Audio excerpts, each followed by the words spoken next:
A partir de este momento, estás sentado en la butaca de al lado. Con Miguel Cane. Hola, ¿qué tal? Bienvenidos a la butaca de al lado. Yo soy su anfitrión, su monstruo estrella favorito, Miguel Cane, y es un placer para mí estar compartiendo con una gran invitada esta mesa en esta ocasión. Por supuesto, me está acompañando la maravillosa Linda Cruz aquí en la butaca de al lado. Es un placer, Linda. Para quienes, si ustedes no conocen a Linda, muy mal, regaño. Linda es una espléndida comentarista de cine, es una espléndida crítica de cine, es una espléndida compositora, música, cantante, comunicadora. Linda es lo máximo. Y es un privilegio, ha sido un privilegio mío por muchos años que hemos sido compañeros del gremio. Y entonces pues la invité aquí al podcast y decidimos que íbamos a hablar de una película que fuera reciente, que fuera una película que fuera relevante comentar. Y es una película que está por estrenarse en plataformas y que además es una película dirigida por un grande que es Pedro Almodóvar, y vamos a hablar de La habitación de al lado. Linda. Un placer, Miguel. Muchas gracias de verdad por la presentación y sobre todo por la invitación. Siempre es un gusto increíble y maravilloso poder estar con mi maravilloso monstruo favorito, Estrella. Ay, por eso la tengo en nómina. Muy bien. Y nada, me hace muy feliz estar aquí. Te escucho, te sigo, te leo y bueno, un honor por supuesto compartir el micrófono contigo sobre esta película que, como bien dices, en la butaca de al lado hablaremos de La habitación de al lado. Hablemos de La habitación de al lado, que fíjate que ¿qué te pareció a ti como espectadora La habitación de al lado? Fíjate que hay, pienso, dos maneras de abordar esta película. Bueno, adelante. Hay muchas más, pero tú suéltate. Si la vemos desde la óptica de que es dirigida por Pedro Almodóvar, tenemos mucho de qué hablar. ¿Ok? Si fuera una película que hubiera sido dirigida por otro realizador, sería una película espléndida. ¿Verdad que sí? ¿No? ¿Verdad Ahora, que sí? A mí me parece una película espléndida, la haya dirigido quien la haya dirigido. Sí, ¿no? sí, estoy de acuerdo contigo.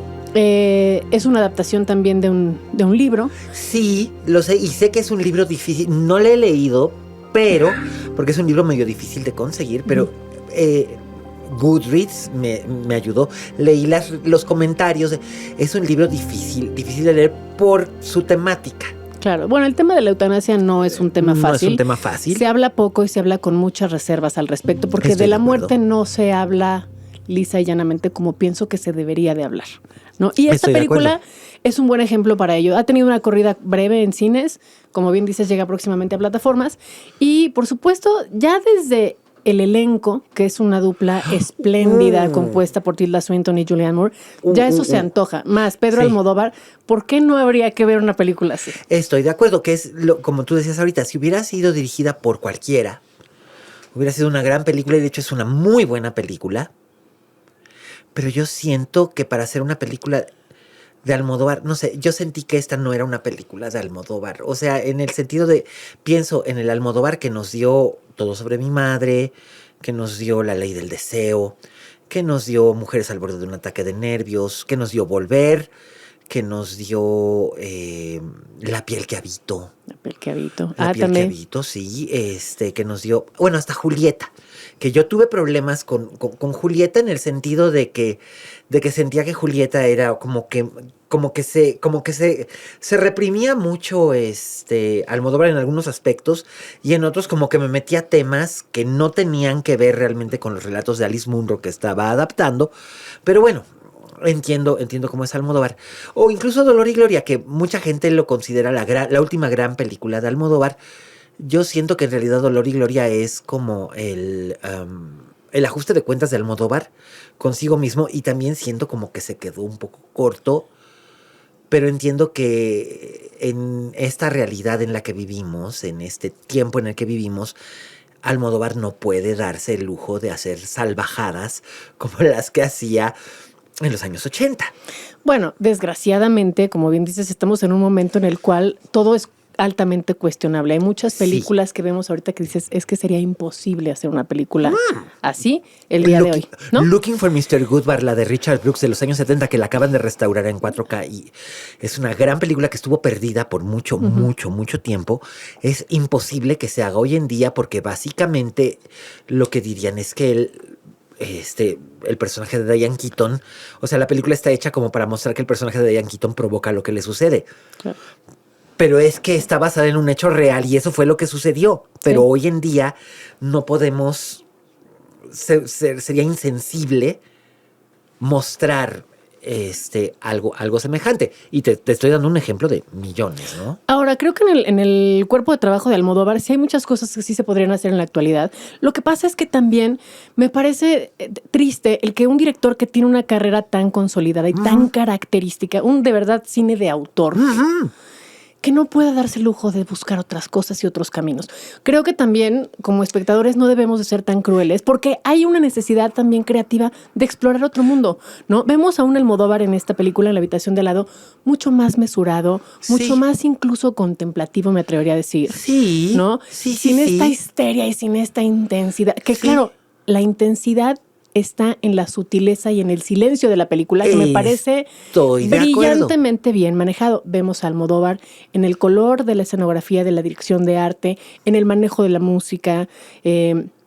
Vaya, sí está presente, pero también es su primera película que dirige en otro idioma. Bueno, La voz humana. La voz humana y Extraña forma de vida, que fueron como que sus cortos o mediometrajes. Bueno, La voz humana es un corto y Extraña forma de vida es un medio que en los que ya experimentó con trabajar con actores que solamente hablaban inglés, que anecdóticamente habría que mencionar la primera vez que Almodóvar quiso hacer una película en inglés fue a mediados de los 90. Compró los derechos de The Paperboy. Pero no se sintió seguro y de hecho quería hacerla con Emma Thompson. Emma Thompson en el papel que acabó haciendo Nicole Kidman. Es algo que digo, ok, y es muy curioso. La película que existe de The Paperboy es una película muy buena. Es excelente y la Kidman está increíble. Bueno, la Kidman siempre está increíble. Pero ¿cómo hubiera sido? Who knows? Pero por años quiso hacer algo en inglés. Después compró los derechos de Carne Trémula, que es una novela inglesa, pero tampoco se aventó y decidió adaptarla a Madrid, ¿no? Pero siempre había tenido él como que esta inquietud y finalmente se le hizo, pero no sé, mi reseña que escribí sobre esta película partía con una inquietud que yo sentí cuando salí de la sala y me daba angustia pensar si Pedro Almodóvar está empezando a caer como otros directores que he visto pasar antes y no voy a cortarme el pelo. Woody Allen o Roman Polanski o Ridley Scott, que en los 70, en los 80, todavía en los 90 hacían estas películas que eran como muy urgentes y muy relevantes y de repente ahora siento que han caído en una especie como de irrelevancia. Vamos de Palace es una película horrenda. O sea, no porque la haya hecho Roman Polanski, es una película horrenda porque está mal hecha. Coup de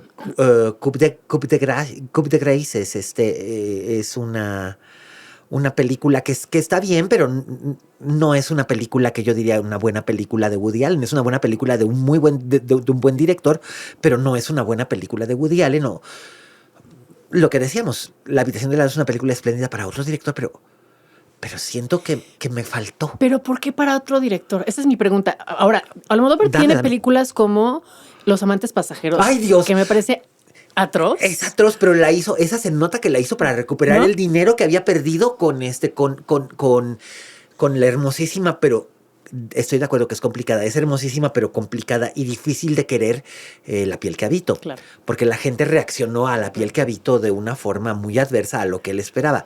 Y fue un proyecto que le obsesionó hacer por muchos años. De hecho, se tardó como 7 años en hacerlo porque a a Antonio Banderas se le salió en una rueda de prensa aquí en México que alguien le preguntó, ¿vas a volver a trabajar con Pedro Almodóvar? Sí, vamos a volver a trabajar juntos, vamos a hacer una película que se llama Tarántula, donde hago el papel de un doctor que le cambia de sexo al hombre que violó a su mujer. Ups, lo dije, lo pensé.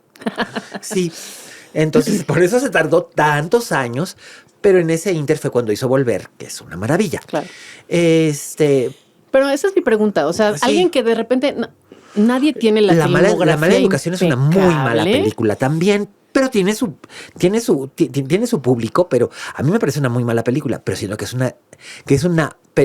aunque es una mala película, es una película muy Almodóvar. O Los Abrazos Rotos, es una película muy... Y aquí sentí que me faltaba algo de algo de Almodóvar. Pero no sé si es, como tú dices, porque es su primer largo en inglés. De entrada te falta el idioma.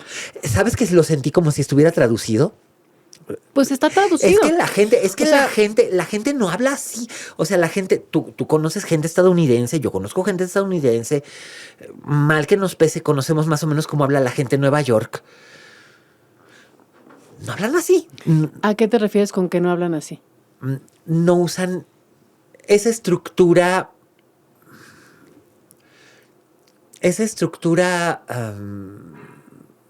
Gramatical para hablar. Pero tomemos en cuenta que los dos personajes principales son una escritora y una corresponsal de guerra. De entrada, ahí ya tienen otro manejo del lenguaje. Un nivel de sofisticación, ¿no?, que va por encima de... Estoy de acuerdo. Hay muchas referencias culturales en la película, de pintura, de fotografía. Que eso es algo siempre muy almodóvaresco, sí. Súper Almodóvar, ¿no? Pero yo creo que eso llama la atención, que pues es la primera película largometraje dirigida por Almodóvar que no está en idioma español. Y de entrada eso ya te deja ver, bueno, qué vas a hacer, cómo las vas a dirigir, ¿no? Cómo vas a comunicar. Lo que aparte has comunicado con actores con los que has trabajado una cantidad de películas bastante significativa.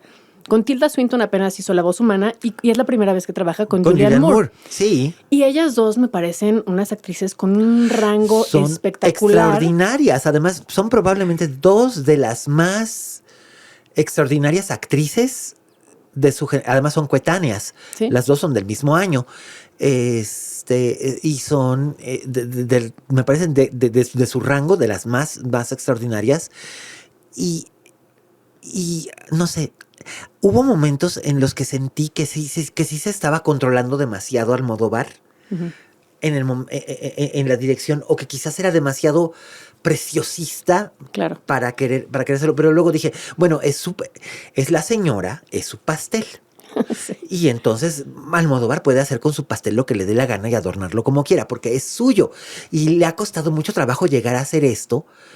Y para él es muy importante, porque además él se preparó para hacer esto. Cuando, en 1994, cuando él compra los derechos de The Paperboy, él no hablaba inglés. Durante 30 años se preparó, estudió inglés, aprendió a hablar inglés para poder dirigir actores en inglés. No usó intérprete en el set. Eran, o sea, solamente para ciertas cosas muy técnicas, pero a las actrices las quiso dirigir él. Y esto lo dijo Alessandro Nivola, que para él fue una experiencia excelente. Y a mí me pareció maravilloso que estuviera Alessandro Nivola en esta película. Alessandro Nivola me parece que es el mejor actor de su rango, de su generación, y que siempre ha estado como... Ha sido actor de reparto. Sí, siempre ha estado como... Sí. Y se merece algo, y siempre he pensado que se merece una oportunidad mejor, porque las veces que ha sido leading man no ha estado mal, pero ha sido en proyectos muy independientes. Claro. O muy Junebug, por ejemplo, recuerdo Junebug de hace 20 años ya, que eran él, Embeth Davidtz y Amy Adams. Fue la película que puso a Amy Adams en el mapa. Uh-huh. Y gran trabajo de Alessandro Nivola ahí. Entonces, no lo sé. Yo esperaba que la película de Todos los Santos de New Jersey le fuera mejor. No le fue así porque la gente estaba esperando otra cosa, pero él estaba muy bien. Y aquí él está en sus 5 minutos, porque es básicamente un cameo glorificado, está súper bien. Y no sé, la gente es muy curioso. Almodóvar tiene dos, aquí en México por lo menos, tiene dos espectadores o dos tipos de espectadores. el espectador que va a ver una película de Almodóvar, porque es una película de Almodóvar, y el espectador gay que va a ver una película de Almodóvar porque es una película de Almodóvar. Eso no lo puedo, no lo puedo, es una cosa que, que no se puede quitar. Y entre los espectadores gays de Almodóvar hubo una creciente, o yo noté una en redes y tal, una sensación de desencanto, como de por qué es esta historia de dos mujeres y por qué no hay elementos gays y los elementos gays están metidos como que con calzador. Sí, es cierto, la historia de los carmelitas. De los carmelitas, ¿no? Que no le aporta más o menos nada a la película. Es una anécdota que y si la corta, vamos, esa se nota que está ahí por capricho de Pedro y está bien. Que son Juan Dieguito Boto y Raúl. Ay, Dios, se me olvida su apellido. No me sé el nombre del actor. Arévalo. Uh-huh. Están ahí los dos y tal, pero en realidad podías prescindir de eso y no pasa absolutamente nada. La historia está en otra parte. Y hubo como una especie de desencanto, porque además, ¿por qué una historia tan triste y tan sombría?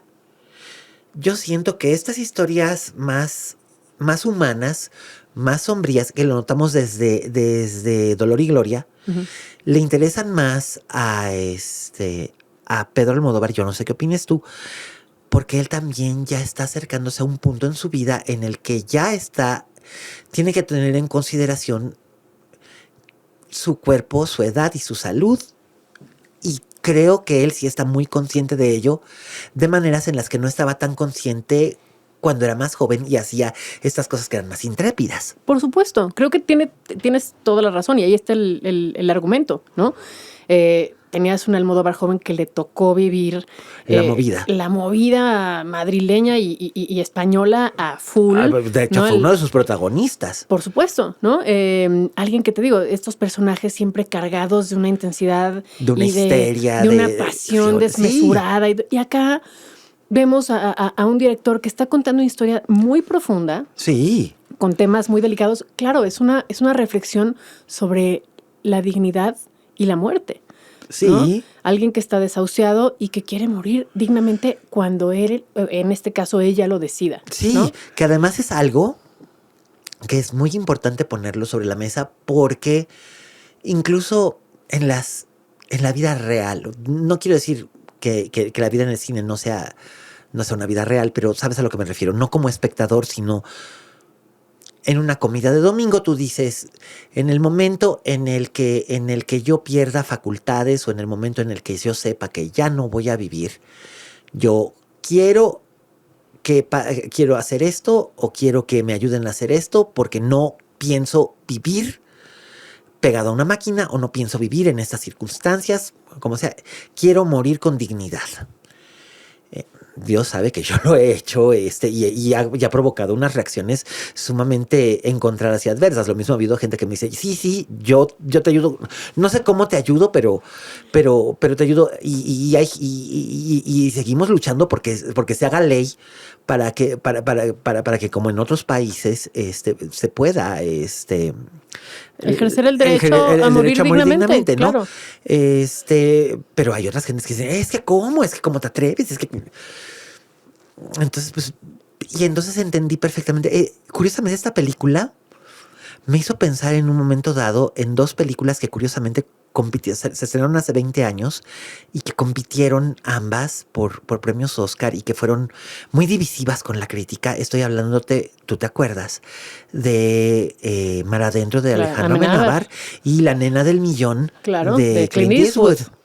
Que le digo La Nena del Millón porque Golpes del Destino me pareció siempre un título abyecto puesto por un departamento de marketing que no tenía ni idea. Y además, ese era el título realmente. Sí. A $1 Million Baby. Es una nena del millón.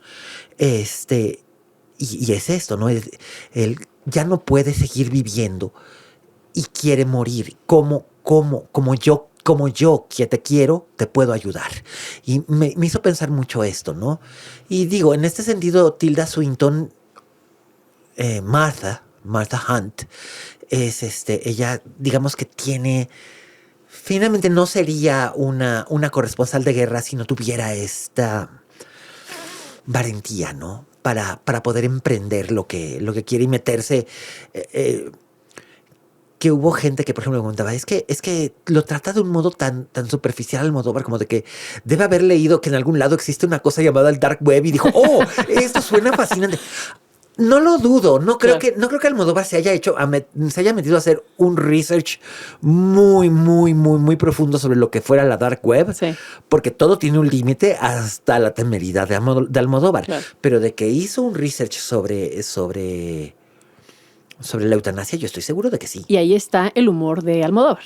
Sí. Yo encontré ahí el humor de él. O sea, sí hay muchos elementos de él y esto que dices que se tocó el tema a lo mejor con demasiada ligereza es porque también estamos acostumbrados a que la muerte tiene que ser un azote. Es triste para el que pierde a alguien. Por supuesto.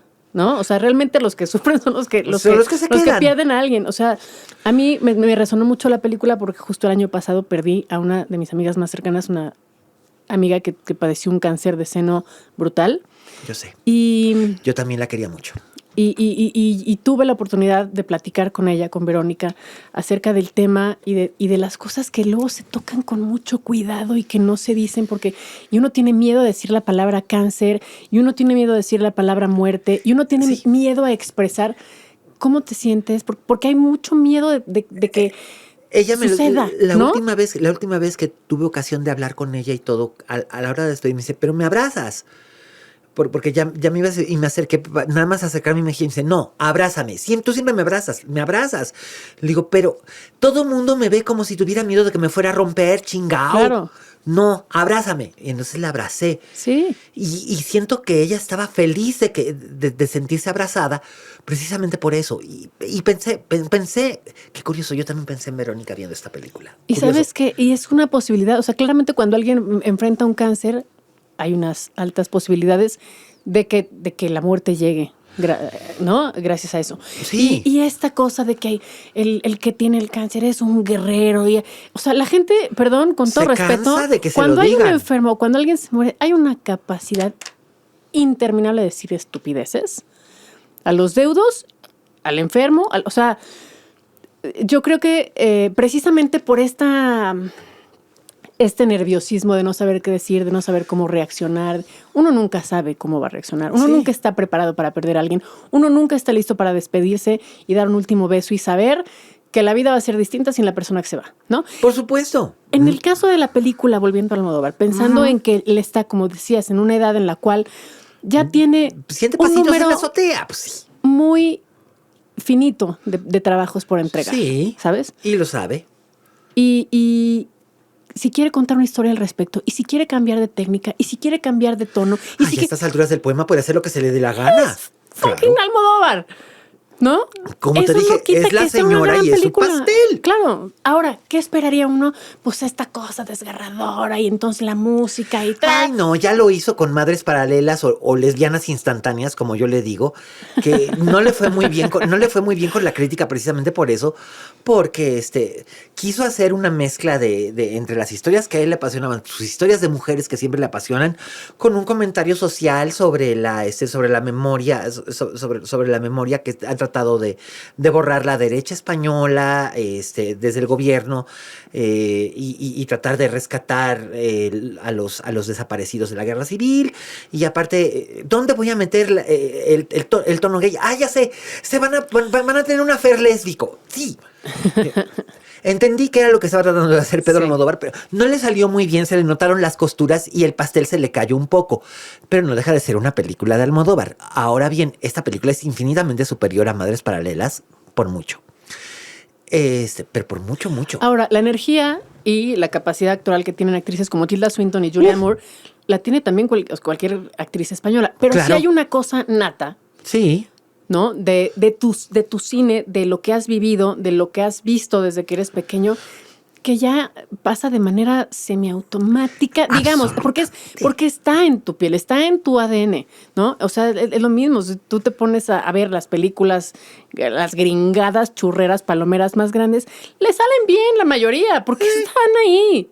Porque es lo que han visto, consumido y demás. Claro, hay un cine extraordinario y maravilloso en la industria. Claro. Pero el cine así, palomero, le sale bien. Sí. Y a veces está bien darte una película así, Sí, ¿no? ¿por qué no? Pero ahora bien, Pedro Almodóvar, yo creo que no hay un director español que haya visto tantas películas de cierta categoría de cierta época como Pedro Almodóvar. Uh-huh. Pedro Almodóvar era un muchacho que creció en un pueblo, es un muchacho, o fue un muchacho, y ahora es un hombre, bueno, una señora, que creció en un pueblo, ahí en La Mancha, donde su mayor diversión no tenía tele, pero era el cine. ¿Y qué era lo que veían? Películas de Sarita Montiel, películas de Amparito Ribelles y películas que llegaban muy censuradas, pero llegaban películas de Bárbara Stanwyck, de Betty Davis y de Joan Crawford, ¿no? Y después, en los años 60, empezó a ir en Madrid a ver películas francesas y películas de Douglas Sirk, porque las resucitaban y las traían y eran cosas, películas que estuvieron prohibidas durante la dictadura, Esplendor en la hierba, tal, se obsesionó con Natalie Wood, se obsesionó con un montón de cosas, y todas esas obsesiones él las ha ido plasmando de un modo o de otro, directo o indirecto, en todas sus películas. Y aquí está todo perfectamente claro, hasta en las que digo, ¿quién va a encontrar un Airbnb donde tengan una filmoteca tan curada y tan exquisita? Ya sé que no, es una película de Almodóvar. Esas cosas solo pasan en películas de Almodóvar. Bueno, si le buscas, está la casa de Prince en Airbnb. Ah, bueno. Just saying. Just saying, ¿no? Pero bueno, sí, pero Prince tendría toda su colección.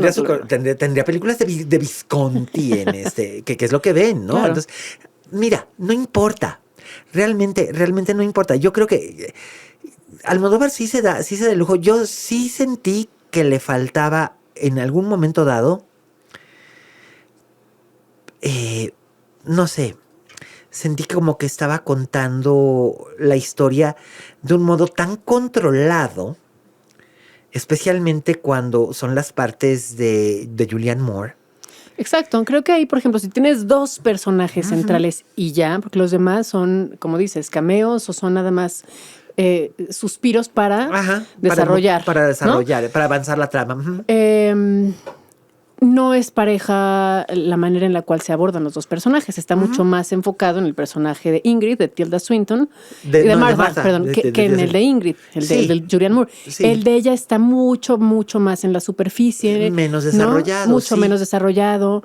Que a mí me hubiera gustado pues saber un poco más de la historia de ellas dos, pero claro, es lo que es, no es la película que a mí me hubiera gustado fuera, ¿no? La señora y su pastel, sí. Pero sí, a lo mejor ahí, que generalmente está más balanceado en sus otras películas. Sí, y pero aquí acá sí tienes, sentí como que cojeaba. Sí, en ese sentido sí creo que no es parejo, pero tienes el tema de la maternidad, que es un tema muy recurrente en todo el cine de Almodóvar. Que no vamos a hacer el spoiler al respecto de eso, porque esa sí fue como que la gran sorpresa para mí de la película. Sí. Esa, ya sabes a lo que me refiero. Sí, y no totalmente, no lo vamos a decir. No, pero sí me sorprendió. Así como dije, qué huevos de Pedro de jugársela de esta manera. Y, bueno, y le salió. Tenía una cómplice de lujo. O sea, pero bueno. Una cómplice de lujo. No podía haberle funcionado tan bien. Claro. Con alguien más. Pero le salió muy bien. Le salió bien. O sea, a lo que voy es a que el tema de la maternidad, las relaciones entre las madres y sus hijos está ahí.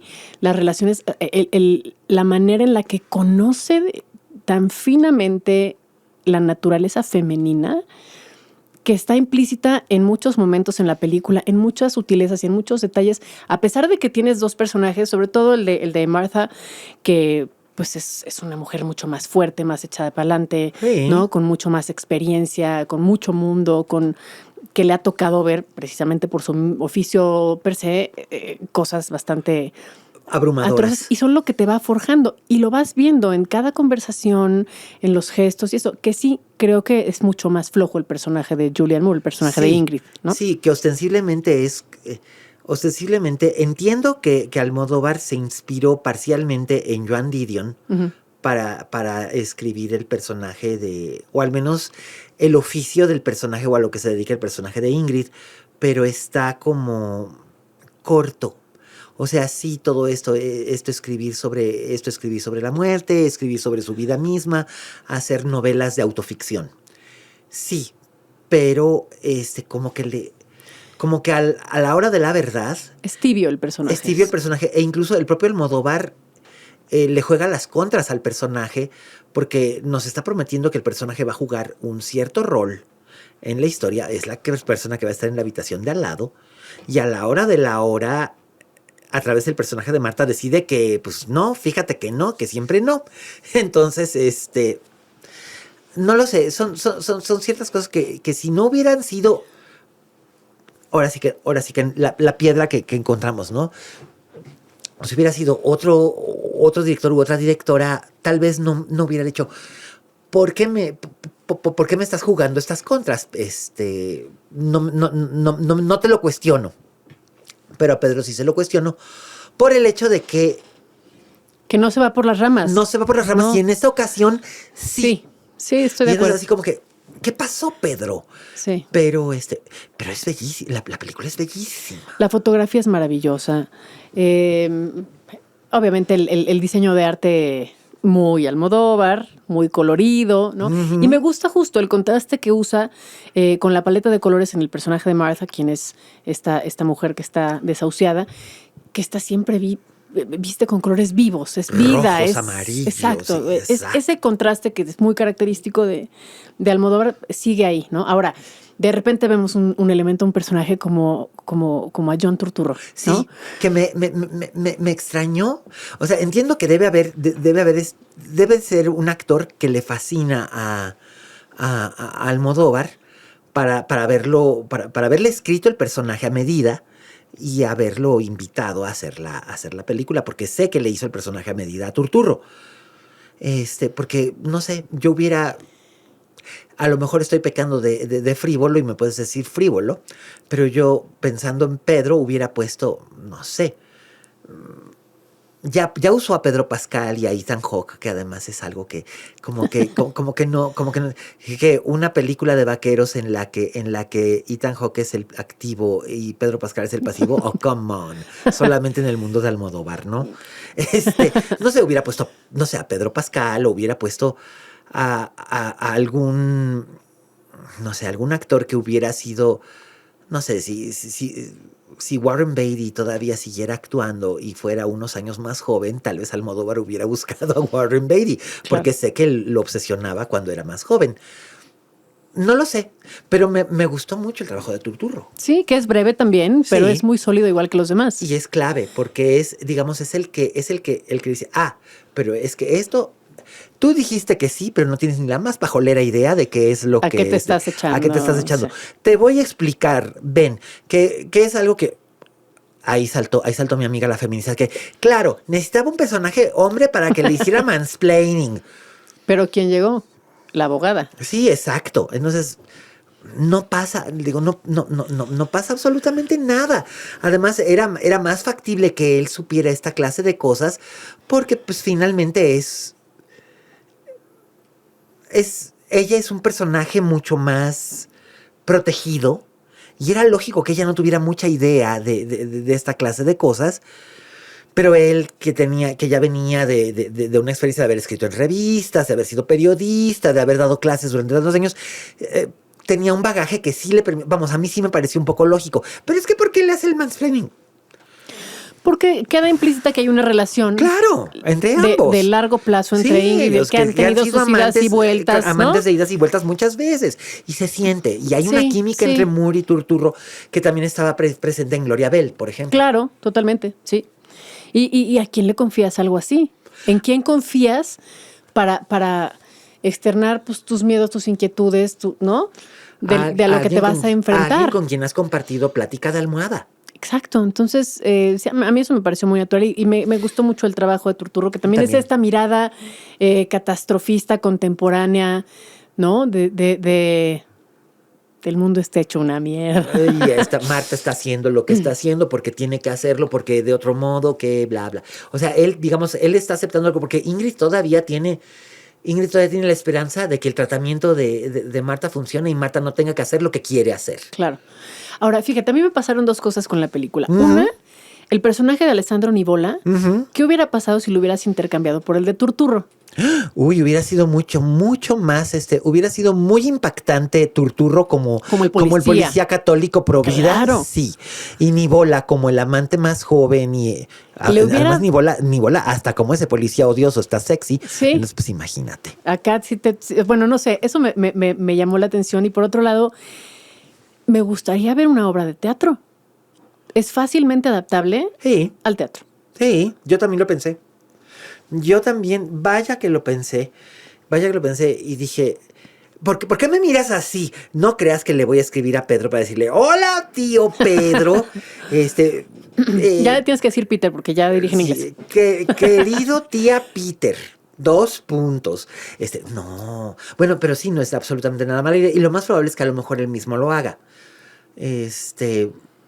Ojalá. Pues ojalá. Digo, ay, Estaría padre puede hacerlo y ver a estaría- y Pedro estaría muy dirigir bien. teatro. Pues ¿No? bueno, básicamente ya se sacó un poquito la espinita cuando hizo la voz humana. Claro.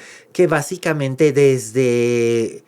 La voz humana es algo que ha figurado en Almodóvar como una obsesión desde que él era muy joven porque él vio en la televisión, él lo ha contado, en alguna entrevista contó que él vio en la televisión una versión de la voz humana interpretada por una actriz española cuyo nombre ahora no recuerdo, a mediados de los 60.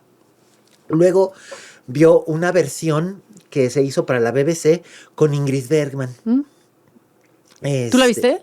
Yo la tengo en Ok. DVD. Salió en DVD hace mucho tiempo y yo la tengo. La calidad del DVD es muy mala, pero Ingrid Bergman está formidable y es la primera vez que se monta la voz humana con una mujer que tenía más de 50. Ok. Y y que además creo que estuvo en Broadway una breve temporada, pero no estoy muy seguro, o en Londres, porque es teatro filmado. Ujú. Anna Magnani también había hecho una versión de la voz humana dirigida por Visconti y también está filmada. Entonces eso es como que siempre obsesionó a Almodóvar y por eso quiso hacerla con Tilda Swinton y le sale muy bien y tal, y es completamente surrealista con el vestido y la La dirección de cámaras. la es dirección de cámaras es maravillosa. excelente y además el set es un set dentro de un set dentro de un Sí. set que es El metaset. Exacto, entonces es una cosa curiosísima, ¿no? Y se dio ese lujo y se dio el lujo de hacer un western. Así que yo creo que Almodóvar se puede dar el lujo de hacer absolutamente lo que se le dé la gana. Pero a ver, pregunta. Mm. Nosotros como espectadores, porque finalmente el objetivo del podcast es hablar como espectador, Ajá. ¿no? Ajá. ¿Podemos disfrutar del cine así, sin ponerle la etiqueta de hecho por? O sea, sí tenemos la garantía que hay un cuerpo de trabajo de todos los involucrados. Claro. ¿No? Que antecede que no va a estar malo el guateque. Sí, por supuesto. ¿no? Pero de ahí a que tengamos una expectativa de encontrar cosas que a lo mejor a él ya no le interesa contar. Que a lo Yo mejor creo que ya para eso hizo Dolor y Gloria, ¿no? O sea, como espectador, ¿tú qué opinas? Salte de que los lentes críticos. El deseo presenta una película de Almodóvar. No. Si no estuviera eso en el cartel, a mí la película me parece... Qué maravilla y qué experiencia tan satisfactoria me acabo de echar. ¿No sería terrible que de repente un director se viera esclavizado a su mismo trabajo, a su mismo estilo? A Almodóvar le ha pasado, le pasó en los Claro. 90, ¿te acuerdas? O sea- Cuando hizo Kika, que era atroz y todo mundo esperaba. Sí. Todo el mundo esperaba. Tacones Lejanos y Kika. Tacones Lejanos no es mala, pero tiene muy serios problemas y todo el mundo esperaba que volviera a repetir el éxito de Mujeres al borde de un ataque de nervios. Átame tampoco es mala, pero tampoco, vamos, Átame la hubiera preferido mala, es mediocre. Sí. Tacones Lejanos es buena, pero tiene problemas.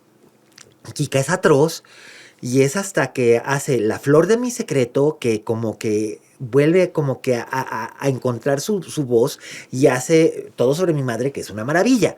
Y hace Carne Trémula, que es también muy buena, pero además es la primera vez que está adaptando algo escrito por alguien más. Uh-huh. Entonces ahí como que digo, ok, sí entiendo qué es lo que está haciendo, pero en los primeros 90 Pedro estaba, como tú dices, esclavizado, ¿no? al eslogan de un film de Almodóvar. Claro. Como Pobre señor. Como Woody Allen, Claro. como Roman Polanski. Todo el mundo espera que Roman Polanski haga películas de terror. Y que todo el mundo espera que Roman Polanski haga películas de terror. Y él mismo decidió que no iba a hacer, que iba a hacer películas que a él le interesan. Entonces hace The Ghostwriter, hace El pianista. Y hace La Venus de las Pieles y hace Carnage porque le interesaba adaptar estas obras de teatro al cine, ¿no? Y luego hace este despropósito que es de Palace, que ni a él le gusta. Pero bueno, y se ha vuelto cada vez más complicado para él y para Allen hacer películas por razones que todos conocemos y no voy a entrar aquí. Pero sí, Ridley Scott se volvió esclavo de... Wes Anderson. Wes Anderson es un esclavo. No hay nadie más esclavizado a su propio trabajo el día de hoy, para mí, que Wes Anderson. Y es una pena porque, por ejemplo, la última Asteroid City, a mí me gustó mucho. Y me pareció que tenía muchas cosas que decir. Pero estilísticamente ya es una repetición, una caricatura de... Ok, sí. La primera es muy divertida, tiene películas maravillosas. A mí me encanta su uso de la simetría, el color. Es una obra maestra. ¿Sí? Y Moonrise Kingdom es una obra maestra. Y El Gran Hotel Budapest es la obra maestra, es su mejor película. Claro. Pero después... ya todo ha sido... O sea, imagínate que Wes Anderson dirija Clímax de Gaspar Noé. Eso sería interesante. Sería interesante, pero no podría. No, claramente no. Lo estoy diciendo de broma. Pero Sofía Coppola sí podría, por ejemplo. Y ella también estuvo esclavizada durante un buen rato a la idea de que hace cine para jovencitas. Está esclavizada su apellido, la pobre. Se ha logrado desprender de ahí y ha hecho cosas increíbles. Increíbles. Pero después de hacer las primeras 3 películas que hizo, es que solo hace películas para jovencitas. Sí. No es cierto, pero sí entiendo. Claro. Sí, entiendo. Pero ahora te digo, volvemos a Almodóvar. A mí me parece debe ser muy liberador animarse en esta etapa de su trayectoria a dirigir en otro idioma, a dirigir en otro país, a dirigir con un equipo extranjero muy bien apoyado por su equipo de base. De base, su equipo y con 2 actrices de esa envergadura. Claro, o sea, que al contrario, qué triste sería volver, como muchos, a repetir la misma canción una y otra vez, moviéndole aquí y allá, que sigan teniendo sus momentos eficaces. Pero a mí me parece que es una apuesta valiente y que es una apuesta muy bien lograda. Sí, estoy de acuerdo contigo. Siento que no es una película de Almodóvar, entre comillas. Claro. Pero esto no necesariamente es malo. Hasta el póster. Exacto. Hasta la imagen de la película. Es completamente diferente a lo que estábamos acostumbrados. Es otro color. Es color beige. Cosa que estamos hablando de Almodóvar, que no me acuerdo en qué película, creo que es en Mujeres al borde de un ataque de nervios, que hay un personaje que dice, ¿beige? El beige no es un color. Entonces, claro. Vamos, sí, estoy totalmente de acuerdo con eso. Y creo que está muy bien. Y además, bueno, ya la angustia que yo sentía de ha caído Almodóvar en la irrelevancia. Creo que todos los directores en un momento dado van a pasar por eso cuando llegan a cierta edad. Creo que el único que no ha llegado a eso, precisamente por su afán enloquecido de reinventarse y de que no ha acabado de contar las cosas que quiere contar, es Cronenberg. Sí y no. Ahí me la voy a tomar con 2 deditos de sal. Se regodea mucho en las cosas que ya hizo, estoy de acuerdo. Sí, pero en el caso de Almodóvar, en el caso de cualquier director, definamos que se ha convertido irrelevante. ¿Para ti qué sería que se convirtiera en un director irrelevante? Coppola. No, Francis Ford pero Coppola. Bueno, ese... Después del desastre de Megalópolis. Ay, sí. Y mira pero eso no me quita que es el director que me dio El Padrino 2 y La Conversación. Y las hizo todas en un espacio de menos de 3 años. Y las 3 son obras maestras, magistrales. Así que Coppola podrá hacer ahora películas malas. Pero no generalicemos. No, o sea, a lo mejor la que sigue es a lo mejor va a ser un balazo. A Woody Allen mismo le pasa. Tiene 2 malas y un balazo, 2 y luego unas más menores que otras. Pero ¿a qué te refieres con que con esta pregunta de Pedro Almodóvar se volvió un director irrelevante? ¿A qué te refieres con irrelevante? ¿Qué sería para ti que Pedro Almodóvar no perdiera la relevancia? Porque desde mi punto de vista el tema es sumamente relevante. Es un tema muy canijo del que no se habla con la libertad. No todo el mundo se atreve. Que se debería de hablar. Está muy bien tratado el tema. Está muy bien expuesto. Está muy bien narrado, llevado y actuado, ni se diga, ¿no? Si eso no es una película relevante, si eso no es un director relevante, ¿qué sería para ti el que Pedro haya perdido la relevancia? Quizás no es tanto la relevancia, sino como lo que decíamos antes, la identidad o la rúbrica de Almodóvar. Pero ahora, después de haber tenido esta conversación contigo y revaluando mi experiencia como espectador en paralelo con la tuya, pienso, digo, es una película que obviamente voy a volver a ver en algún punto y que voy a incorporar a mi colección personal. Obviamente, no tanto por completista, sino porque realmente me gusta. Creo que en realidad no hay que esperar tanto de esta película, o más bien no había que esperar, o no hay que esperar que sea Pedro con signos de admiración. Porque como tú dices, es cierto, es horrible que se esclavice a sí mismo de su propio mito, y porque además seguramente él estaba pensando en otra cosa.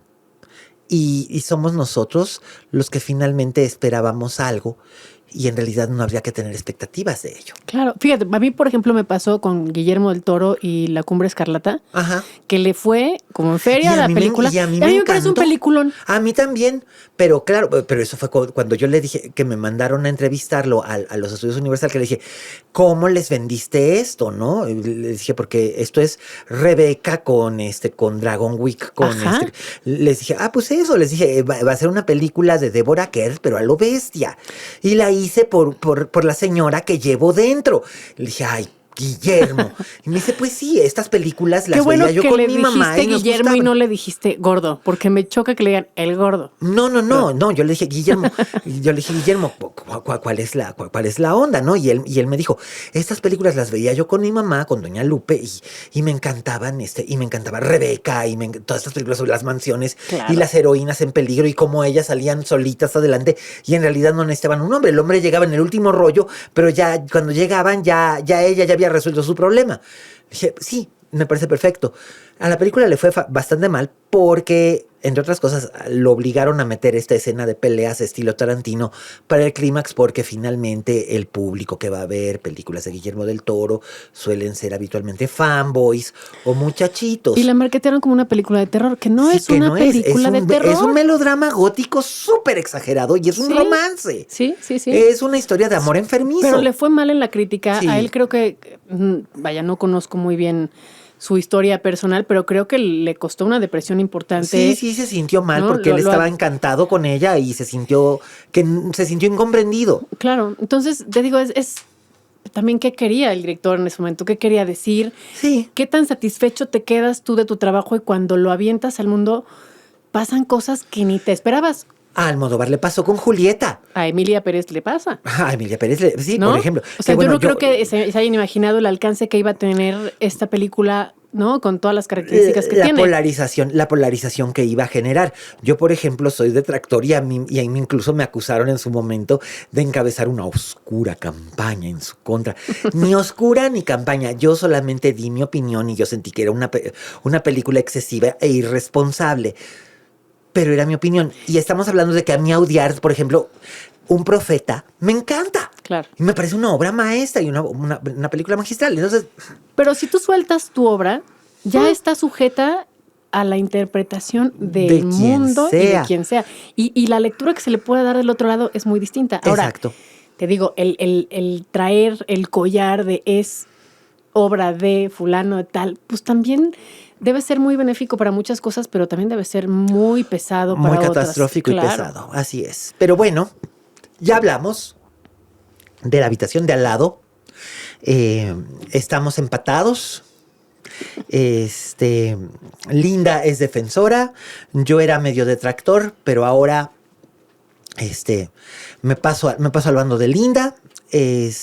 Finalmente es una película de un director al que los dos le tenemos un gran cariño, y no nada más nosotros dos, millones de personas en el mundo, claro, le tienen amor a Pedro Almodóvar por múltiples razones.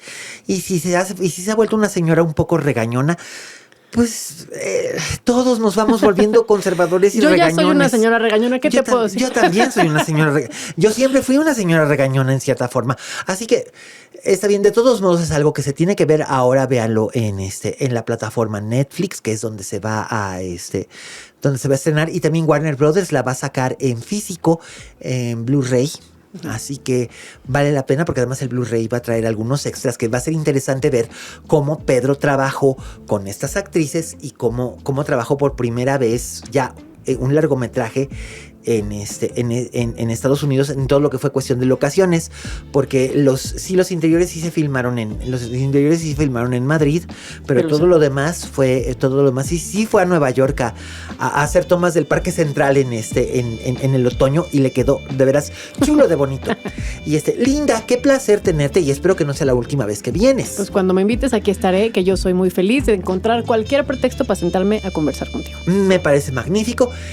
Damas y caballeros, esta ha sido La Butaca de Al Lado. Ya saben, nos pueden encontrar en todas las plataformas donde ustedes escuchan podcasts. Buenas tardes, buenas noches y buenos días. Y bueno, a Linda Cruz la pueden encontrar en... @LindaCruz en redes sociales, en Opinión 51 y en WFM. Así es. Y de verdad, una de las mejores críticas de cine que yo conozco, una de las comentaristas más ecuánimes que yo conozco, y una amiga entrañable. Muchas gracias, Linda. Gracias. Ha llegado el momento de decir nuestra despedida, que es emblemática en este podcast. Como dijo la Betty Davis, si en este negocio no tienes fama de monstruo, no eres una estrella. ¡Hasta la próxima!